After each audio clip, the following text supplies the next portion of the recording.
агуулгаас гадна яг энэ процесстэй холбоотой, энэ тайлантай холбоотой нэг зүйлийг их хурлын хаан шалгалтынхнаас асуугаадах. Одоо яг энэ нөгөө номин чимэг гишүүний болоод өөр бусад гишүүдийн асуултан дээр хоёр том юм байр суурийн зөрүү байгаад байна л да. Бид нар яг юу сонсох юм бэ? Яг одоо жишээ нь гэрч хохирогчийг хамгаалах тухай хуулинд хоёр заалт түүж орж ирээд тэр хоёр заалтын нэг нь хэрэгжсэн, нэг нь хэрэгжээгүй. Харахаар энэ хоёр нь хоёулаа журам батлах байгаа байхгүй юу? Тэгэхээр өнөөдөр байнгын хороо журам баталсан уу, батлаагүй юу гэдгийг хэлцэх юм уу? Тэ? Эсвэл тэр журам баталснараа хэрхэн хэрэгжиж байгааг хэлцэх юм уу? Энэ хоёр ялгааг гаргаж ирэхгүй бол хэрвээ бид нар журам баталсныг зөвхөн хэлцнэ гэх юм бол тэгэл 10 журам батлах хэвээр аруула батлагдсан байна. Тэгвэл яг энэ хуулийн заалтын цаад үзэл санаа нь юу юм? Яг гэж юм одоо юм хян шалгалтын тухай хуулиар байнгын хоороо энэ хууль тогтоомжийн хэрэгжилтийг сонсож байгаа юм бэ гэдгээд дээр нь би одоо бүр сүлдээ эргэлзэж эхэлж байгаа байхгүй юу. Тэгэхээр яг энэ хоёрынхаа ялгааг гаргаад одоо бид нар энэ тайлан 3 дахь удаа сонсож байгаа гэж ойлголоо зөв те анхны удаа биш. Тэгэхээр энэ уг нь бол айгүй чухал механизм байхгүй. Их хурлын баталсан хууль тогтоомж чинь хэр хэрэгжиж гин вэ гэдгийг бид нар байнгын тогтмол сонсдог юм чухал механизм гэж хармаар байгаа юм. Тэрнээс ч зүгээр нэг юм сонсоод өнгөрдөг ажил болгоод одоо манай энэ парламент энийг айгу зөв жишгтэй болгомоор байгаа байхгүй юу. Тэгэхээр энэ заалт яах гэж энэ тайланг бид нар сонсож байгаа юм бэ гэдгийг нэгдүгээр асуулт гэсэн үг. За хоёрдугаар асуулт юу вэ гэвэл дахиад яг үүнтэй холбоотой гарч байгаа. Яг энэ хууль тогтоомж хэрэгжснээрээ энэ дүрм журмыг баталснараа жишээ нь гэрч хохирогчийг хамгаалах тухай хуулийг 2013 онд баталжээ. Тэрнээс ч хоёр журмын нэг нь одоо батлаагүй явж байгаа юм байна. Энэ батлагдах юм бол одоо гэрч хохирогч бүрэн дүрээ хамгаалагдах юм уу эсвэл өөр асуудал байгаа юм уу? Бүтцийн асуудал байгаа юм уу? Төсвийн асуудал байгаа юм уу? Зөвхөн журам нь батлагдсанараа болох гээд байгаа юм уу? Яг хичнээн гэрчээ эрх ашгийг бид нар хамгаалж чадах юм бэ? Үүнээс болоод юунд болохгүй байгаа юм бэ? Хэнийг хамгаалж чадахгүй байгаа юм бэ? Яг энэ хууль хүний амьдралд ямар өөрчлөлт гараад байгаа юм бэ гэдгийг л сонсомоор байна гэсэн үг те. Тэгэхээр ийшээгээ чиглүүлээд хоёр дахь асуулт юу вэ гэвэл их хурлын болоод засгийн газрын хяналт хэрэгжүүлэх газрын дүрм журмаа энэ тайлан сонсдог энэ тайланг ирүүлдэг энэ одоо дүрм журмаа өөрчлөөд нэг жоохон юм үр дүнлүү чиглүүлэх боломж бололцоо байна уу? Дөрөвдөгөө дахиж бид нар ийм тайлан сонсомооргүй байна гэсэн үг. За 3 дахь асуулт юу вэ гэвэл хуулиудаас гадна дахиад энэ хүний эрх хэрэгжүүлэлтийн баталгаатай холбоотой хүний эрхийн үндэсний комиссаас гардаг жил болгоны тайлангийн хэрэгжилтийн үнэлгээ сая ирлээ. 50% нь дахиад байхгүй хэрэгжих шатанда нийтээ 20 заалт байгаа юм байна. 7 заалт нь хэрэгжсэн, 10 заалт нь хэрэгжих шатанда буюу 50%, 2 заалт нь огт хэрэгжих боломжгүйгээ. Сүүлийн 5 жил бидний баталсан энэ хүний эрх хэрэгжүүлэлттэй холбоотой тайлын илтгэлийг сонсоод 20 заалтаар үүрэг олгожээ. Тэгээ энэ яг зөв үү гэдэг дээр би болж яах эргэлзээд байна. Тэ? Тэгэхээр энэ яг зөв үү? Тэгэхээр бид нар хаана энэ цикл дээр хаана ямар алдаа байна вэ гэдэг. За хэн хариулах вэ? Эрдэнэт даргын 8 дугаар микрофон. За баасан жаргал гишүүний асуултанд хариулъя. Тэгэхээр үнэхээр одоо засгийн газрын болон улсын хурлд ажиллаа хариуцсан тайлганд байгууллагуудын тайлан хэлцэх явцад бол улсын хурлын гишүүд удаа тайлан боловсруулахдаа зөвхөн зохион байгуулалтын чанартай болон бэлтгэл ажлын шинжтэй үйл явцыг тайлагнаад байна. Хууль тогтоомжид тусгасан гол үр дүнгээ тусахгүй байна гэдэг энэ асуудлыг удаа хэлж байгаа. Тэгээ яг уу улсын хурлын хамгийн газрын энэ хууль тогтоомжийн хэрэгслийг үнэлэх газраас бол нэг зовлон байгаа нь тайлан ирүүлсэн тайланг нь бид нар тайланд дүн шинжилгээ хийх ёстой. Тэгэхээр тэнд яригдаагүй асуудлыг тийм байна, ийм байна гэж ярихад их төвөгтэй. Тайлан дээр нь байгаа зүйл нь үнэн бодиттой байна уу гэдгийг бол бид нар дүн шинжилгээ хийгээд өгч байгаа.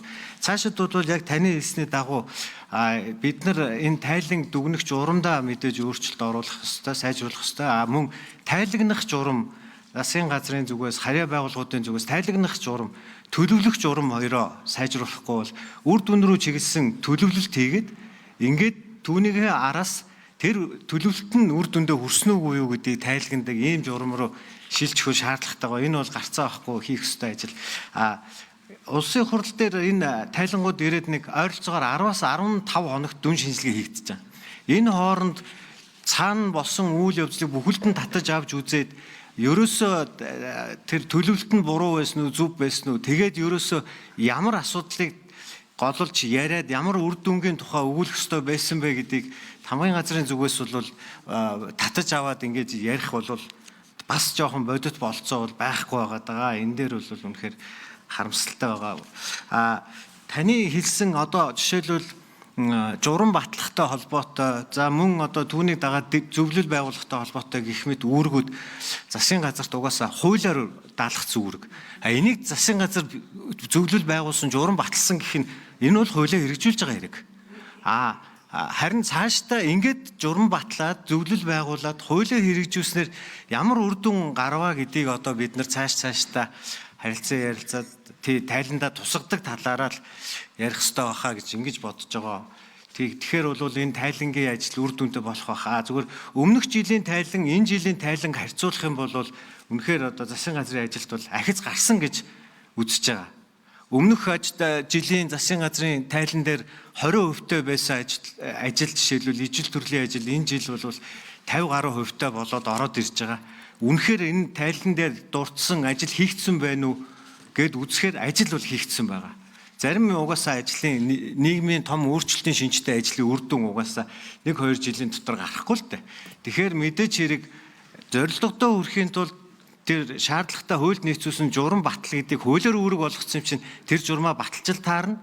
Тэрний үр дүн харин хэмждгийг тайландаа оруулахыг бол бид нар дараагийнхаа удаад тусгаад явахд болно байхаа гэж бодож байна. Улсын хурлын тамгын газрын энэ хууль тогтоомжийн үнэлгээний 3 журмыг улсын хурлын даргад шинчлээд батлуулахаар бид нар өгчихсөн байж байгаа.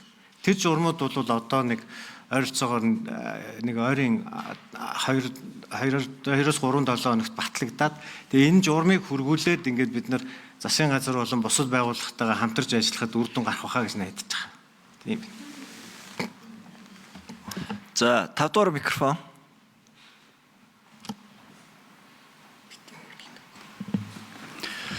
Засгийн газрын хэрэг эрхлэх газрын хэн шинжилгээ үнэлгээ дотоод аудитын газрын дарга Бат Эрдэнэ байна. Баасан жаргалах гишүүний асуултанд хариулъя. За улсын их хурлын хэн шалгалтын тухай хуулинд хуулийн 10 дугаар зүйлийн 12-т бол үүрэг чиглэл өгсөн тогтоолын биелтийн тайланг хэлэлцэнэ гэдэг ийм одоо хуулийн зохицуулттай. Яг одоо өнөөдөр бол засгийн газрын төвшөнд хуучин бол 206, засгийн газрын 2025 оны 43, мөн одоо 2025 оны 183 гэх тогтоолууд гарч байгаа. Энэ дээр нийтдээ нэг 9-10 төрлийн шийдвэр байгаа. Их хурлын төвшөнд гарч байгаа хууль, их хурлын тогтоол, байнгын орны тогтоол, за засгийн газрын төвшөнд гарч байгаа шийдвэрүүд, засгийн газрын тогтоол, хуралдааны тэмдэглэл, албан даалгавар, ерөнхий сайдын захирамж гэдэг үндэсний аюулгүй байдлын зөвлөмж, ерөнхийлөгчийн зарлиг гэдэг энэ 9-10 төрлийн энэ шийдвэр тус бүр дээр цаашид бидэнд энэ одоо гишүүний ярьж байгаатай адилхан үр дүн 5 дугаар микрофоныг гүйцээгээд өгье. Үр дүнгийн асуудлыг тайлгнах уу? Эсвэл яг энэ одоо өнөөдрийн хүчин төгөлдөр мөрдөж байгаа хуулийнхаа хүрээнд энэ одоо журмаа баталсан гэдэг ингээд одоо үйл ажиллагааг тайлгнаад явах уу гэдэг энэ асуудал гарч ирж байгаа. Тэгээ цаашид бол бид нар дээр засгийн газрын хэрэг эрхлэх газрын төвшөнд бол энд бие даасан хууль гарах ёстой юм байна гэж үзэж байгаа. Үе үеийн засгийн газрууд, үе үеийн энэ одоо мониторингийн нэгжүүд дээр бол энэ журмаа хэдэн янзаар өөрчлөөд одоо 1996 оноос хойш өнөөдрийг хүртсэн явж байгаа. Тэр энэ цаашдаа бол бид нар энэ хяналт шинжилгээ үнэлгээний ийм хуультай байхгүй бол 1996 оны тогтоол дээр бүх агентлаг яам засгийн газар дээр энэ хяналт шинжилгээ үнэлгээний нэгжтэй байсан. Тэгээ энэ нэгжүүд маань бол зарим үедээ одоо татан богддог, зарим үедээ одоо шинээр одоо бүтцийн өөрчлөлтөөр нэмэгддэг ийм асуудлууд байгаа. Тэгэхээр яг энэ дээр нэгдсэн ийм арга зүгээ бид нэр цаашдаа боловсронгуй болгоод яг энэ гарч байгаа шийдвэр болгон дээр энэ үнэлдэг энэ арга зүгээ бас шинжлэх, сайжруулах ийм шаардлага бол гарч байгаа. Цаашдаа бол докторт За энэ дээр баасан жаргалагчид тодруулъя. Би бүр яг нодлон яг энийг яриад яг ийм хариулт сонсч ирсэн бүр айгуу тооцоолж байна. Одоо баг нөгөө зүудэлсэн зүйдэ буцааж үйл явдал юу илээл гэж бодох гээд байна. Хэдүүл одоо яаж цаашаа архих вэ? Яг ингээл байрандаа ингээл хий эргээл тэгэл нэг юм ярихаар тимч юм хэрэгтэй, тимч бүтэц хэрэгтэй гэл ингээл яваад ах юм уу яах юм. Ядаж их хурл одоо жишээ нь эндээс ирж байгаа тайланг гишүүдийн тавьсан шаардлага өнгөрсөн жил ийм тавьсан байна. Энэ жил энэ шаардлагыг хангаагүй бол тайлангийг авахгүй ч гэдэг юм уу ингээд нэг ийм одоогийн байгаа хууль тогтоомжийнхаа хүрээнд эсвэл энийг нэг жоохон маневртай болгоод ингээд нэг илүү нэг жоохон тодорхой болгочих боломж байхгүй юу гэж асуух та. За яг хөө хоёрдугаар доторх агуулгаас нь хэд хэд асуух юм байгаа. Гэхдээ яг хөө энэ удаа бойлъё. Яагаад гэвэл асуугаа чи ямар ч нөгөө үр дүн гарахгүй байгаа учраас цагаа хийд юм өрөх гээд байгаа учраас гэсэн үг шүү дээ, тий. Ганц анхаарал татж байгаа бас яг нэг зүйлийг Эрдэнэт үйлдвэртэй холбоотой хэрэгжих боломжгүй нэг заалт гэдгийг нэг тайлбарлаж өгөөч. Ямар заалт хэрэгжих боломжгүй заалт орчоод байгаа. За, Эрдэнэт үйлдвэртэй холбоотой тэр асуултанд хэн хариулах вэ? Уул уурхай ажил дүрийн яамнаас хүн байна уу? За, хэдгээр микрофон байна? 5 дугаар микрофон дээр 5 дугаар микрофон дээр очиж суучих.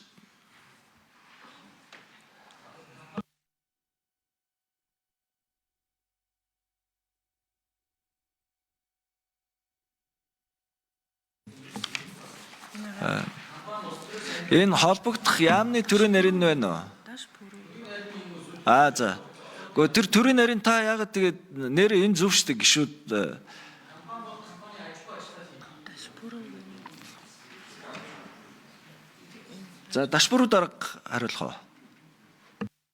2 дугаар микрофон.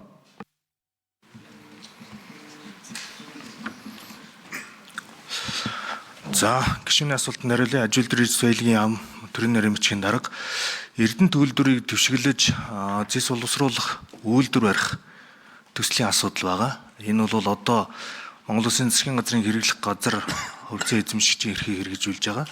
Төслийн одоо үе шат бол стратегийн өргөн оруулагчийг сонгон шалгаруулах ажил хийгдээд шорт лист нь үүсгэж явж байгаа.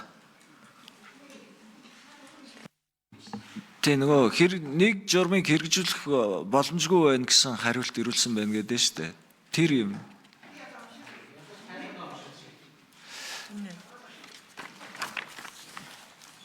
За, юу баасан жиргэлэгч өөрөө уншаад тодруулаад өгч.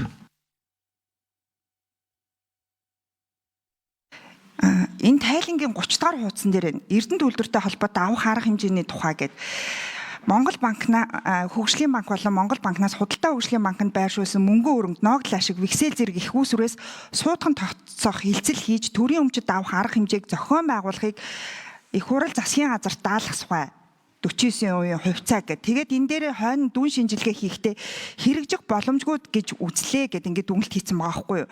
Тэгээ энэ яагаад хэрэгжих боломжгүй гэдэг байгаа юм бэ? Энд ч одоо бөөн асуудал өрнөдөөс энэний чинь цаана энэ нөгөө төрийн өмчөд давах маавах гэдэг энэ асуудал чинь болоогүй мó болчоогүй мó ямар учиртай ингэж асуугаад. Энэ 30 дугаар хуудсандаа байна. Та хэдийн хараадах та тийм. Эрдэнэт үйлдвэрт компани болон Монгол Рос цементийн талаар авах арга хэмжээний тухай гэдэг. Хүснэгт 9 дээр байна. Инхээр сайд хариулъя. За, инхээр сайдын микрофоныг. За, энэ нөгөө Эрдэнэтийн 49-ийг төрд буцааж авах тухай улсын их хурлын тогтоолын хэрэгжилтийг яриад байна. Яг энэгээр одоо баасан жаргалах шүүн ийм асуудал үүссэн байна. Үндсэн хуулийн цэц болохоор их хурлын энэ тогтоол үндсэн хууль зөрчөөгүй. Тэгтээ нөхөн олгуурыг өгжөөж аваарай гэдэг шийдвэр гаргасан. За, Монгол улсын дээд шүүх уул нь бол нэг шүү дээ, тий? Дээд шүүх гэж нэг институт байгаа. Дээд шүүхийн шийдвэр бол эцсийн шийдвэр. Дээд шүүхийн иргэний хэргийн танхим болон захиргааны хэргийн танхимын хоёр эцсийн шийдвэр хоёр зөрүүтэй гарсан байна. Алийг Монгол улсын дээд шүүхийн шийдвэр гэж үзэх үү? Тэр шийдвэр нь үндсэн хуулийн цэцгийн шийдвэртэй бас зөрчсөн байна. Улсын их хурлын тогтоол. Ингээ 3 одоо эцсийн шийдвэр мөргөлддөг. Инхээр гişүний микрофон, сайдын микрофоныг гүйцээгээд өгье. Тийм. Харин ийм л одоо асуудалд орчод байгаа. Цэцгийн шийдвэр нь том уу, их хурлын шийдвэр нь том уу, дээд шүүхийн шийдвэрийн том уу гэхээр гуруула бие биенээсээ томрох гарч чадахгүй. 3 шийдвэр хоорондоо зөрөө зогсчоор энийг давж тайлбарлах хүн Монголд байхгүй. Энийг аль нэгийг хэрэгжүүлсэн ч аль нэг нь буруу. Ерөөсөө ийм нөхцөл байдал үүсчихэд байгаа. Энийг бол улсын их хурлын тухайн үеийн бүр тухайн үеийн одоо энэ шийдвэрийг боловсруулж хилцсэн ажлын хэсгийн хаалттай хуралдаан дээр хүртэл яригдчихсэн бэл. Анх боловсруулахдаа энэ алдаатай их хурлын шийдвэр болох гээд байгаа юм байна шүү дээ. Жишээлбэл хүний хөрөнгийг авал яах вэ? Онц болон дайны байдлын үед аав. Дайж таав. Эсвэл шүүхийн шийдвэрээр гаргаж авна. Ийм хоёр үндсэн хуулийн заалттай байхад нөхөн олуур олохгүйгээр шууд авчихаар болох уу? За энийг ойлголоо. Гэхдээ ингээ шийдэлгүйгээд одоо өөрөө чи ярьж байгаагаар бол яг цэвэр хэрэгцээ үүднээс яах ч боломжгүй шүү дээ. Гэхдээ ингэж байж болохгүй. Энэ дээр бол би зөвхөн засгийн газрыг юу гэж бодож байна гэхээр энэ хоёр сайд та өөрөө бас хуульч хүн байна. Ахиад та нар сууцгаа. Тэгээ их хурлаар одоо тусгайлан хууль гарах яг одоо тусгайлан асуудлаар тэгвэл хууль гарах шаардлага гарах уу, тогтоол гарах уу? Энэ юмнуудаа нэг бодож эргээд санал өгөхгүй бол энэ асуулт эргэл гараад байна шүү дээ. Дараагийн тайлан дээр чинь яг энэ байдлаараа орж ирэх юм байна. Дараагийн тайлан дээр ингэж орж ирээд дахиад асуудал гарч ирэх юм байна. Энэ ингээд шийдэлгүй үлдээдэж болохгүй болохоор та хэд маань энийгээ дахиад нэг бодож үзээ. Одоо би энд бол ямар нэг юм зөвлөх ямар ч боломжгүй шүү дээ. Тэгэхээр миний зүгээс юу яаж ийм гэхээр ёстой харин манай байнгын орооны гишүүдээс ч гэсэн хүмүүс оруулж агаад наадад чинь шийдлийн хайсан тэгвэл та нар ажлын хэсэг байгуулах уу яах вэ? Бас нэг суугаад үзэх хэрэгтэй. Тэгэхгүй энийг ингээд орхиж бас болохгүй асуудал байна шүү дээ. Асуусаар л байх болно. За тэгвэл энийг бол ингэж тохироо түнс энэ дээр бол одоо шийдэл байхгүй.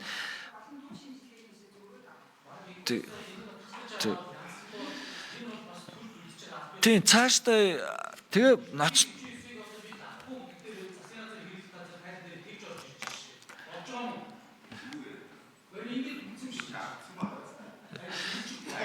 За. Гэхдээ инхэр гişнэ хараа нэг ийм асуудал байгаа шүү.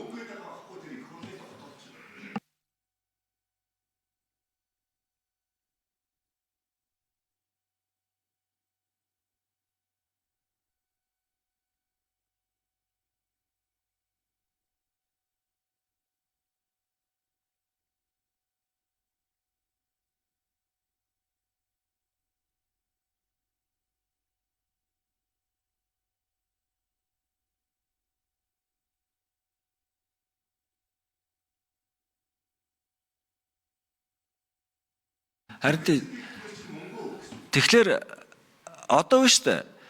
Инхэр гişнэ наан чин яг одоо шүүх байгууллагаар яваад шийдэх инстанц нь дууссан байна шүү дээ. Хизээч дуустдаггүй байгууллага их хурл байхгүй юу? Одоо наад дээр чинь тэгвэл эргээд гişүүч асуусаар байхаар юм байна.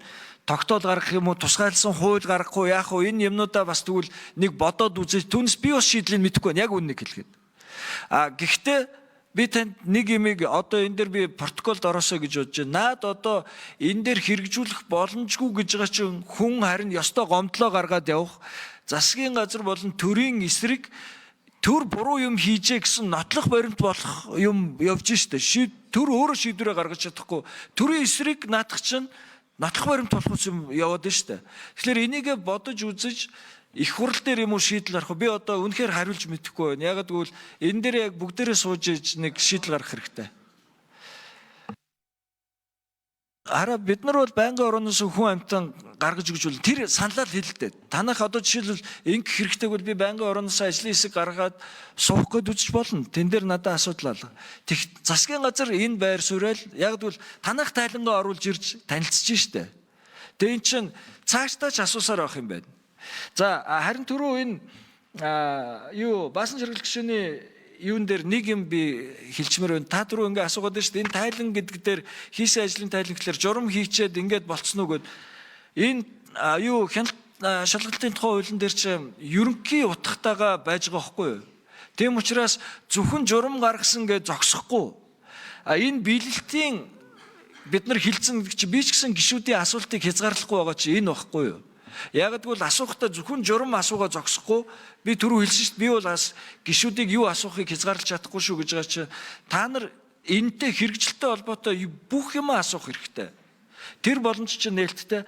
Энэ дээр бол харин ер нь бол нөгөө ямар нэгэн тогтоол шийдвэр гардаггүй сонсоод өнгөрж байгаа учраас энэ дээр одоо гишүүдийн хэлж байгааг бол ёстой тэмдэглэж авах манай байнгын ороо гишүүдийн энэ хэлсэн асуудлуудаар ажиллаа хийгээрэй гэд хойноос нь нөхөж бид нар бичиг явуулах хэрэгтэй юм байна бус байгууллагууд руу. Энийг бол бид нар ингэж гүйцэлдүүлж хий гэж бодож байна.